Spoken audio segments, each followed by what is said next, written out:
Growing up, I've always heard that something I'm wearing is too tight, too short, or too revealing. I heard it a lot from people that were close to me, but it was especially prevalent when it came to dress codes in schools. These dress codes are said to be put in place to reduce distraction, create a workplace-like environment, reduce pressures based on socioeconomic status, and to deter gang activity. However, they are most disproportionately enforced upon girls. Throughout my speech today, I want to go over how dress codes promote sexism and the sexualization of young girls, ways to promote awareness and take action, and a counter-argument on how dress codes could be a good thing. First, I want to talk about how dress codes promote sexualization and sexism in young girls and how it affects them.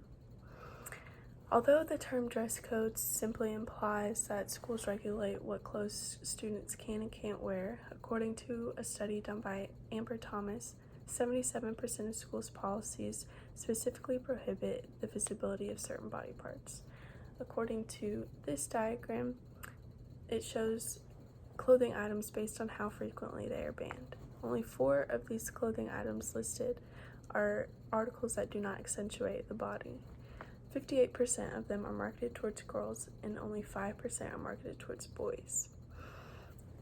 Even though the dress codes show that only specific parts of your body can be shown, the words they use to enforce these reinforce the ideas of sexism and sexualization. In the Illinois High Handbook, it states, "Bizarre, immodest, or revealing clothing demeans the value of the wearer and disrupts the educational atmosphere. It will not be permitted." In Wasaki High's handbook, it states, "Students are encouraged to ask themselves the following questions when deciding what to wear to school. Does my outfit promote modesty and respectability? Does my choice of clothing make those around me uncomfortable? Does my clothing expose too much?" The word choices used allow for young women to think their body parts are bad, or they should be hidden, or they are very important to others. The American Psychological Association's Task Force on the Sexualization of Girls states that sexualization occurs when a person's value only comes from his or her sexual appeal or behavior. The way dress codes put such an emphasis on a young woman's sexuality teaches her that these things are of high importance to others, so therefore they should be of high importance to her as well. This awareness in turn can lead to compromised school performance, lowered self-esteem, anxiety, and eating disorders. Secondly, I'd like to go over how easy it is to make a change when you really put your heart into it. The concept of dress codes is a daunting task, but these groups and individuals have made it seem easy. At just 18 years old, Maggie Sensory created a short film called Shame, a documentary on dress codes. At the beginning of this short film, Maggie asked some of her high school peers what dress codes mean to them, and they used words such as shame, embarrassing, revealing, and other terms such as that. And after hearing that, it clearly shows how dress codes have a bad effect on young girls. Media has also been a major help in bringing awareness to the topic of dress codes. In 2017, a 6th grader came to school with "I'm not a distraction" written on her arm after a teacher called her out in class for wearing a tank top.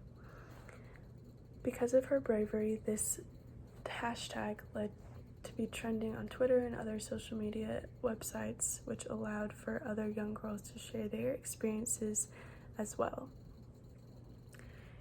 However, in order for the fight against dress codes to end, we must change the dress codes themselves. The Oregon chapter of the National Organization for Women has created a model dress code policy to help schools create more equal rules for everyone. In this dress code policy, it allows students to wear whatever makes them feel comfortable and only prohibits items such as helmets, bathing suits, visible underwear, and clothing items that reinforce hate crimes or racist slurs and things like that. By creating these new rules, young women have to worry less about whether their bodies are being too revealing and can focus more on their education, and they won't be pulled out of class because something they're wearing is too revealing. This can also increase their self-esteem and self-worth. If we use the template the National Organization for Women provided as a baseline for all dress codes, the fight over the sexist and sexualized nature of them would diminish. Lastly, I would like to address the other side of the spectrum where people say that strict dress codes are a good thing. The main premise behind dress codes, once again, is to prevent in-class distractions, create a workplace-like environment, reduce pressures on socioeconomic status, and to deter gang activity. A concern on making dress codes more lenient would be that these values would not be upheld. The point on reducing pressures based on socioeconomic status is important because by having less strict dress codes, this could allow for less privileged students to feel like they aren't fitting in as much as their peers are.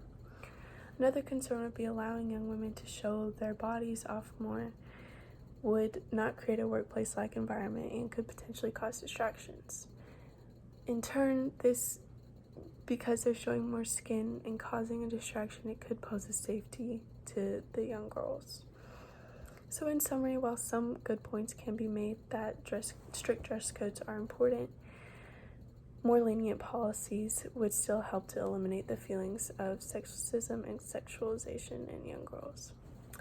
So throughout this speech today, I discussed how sexism and sexualization of young girls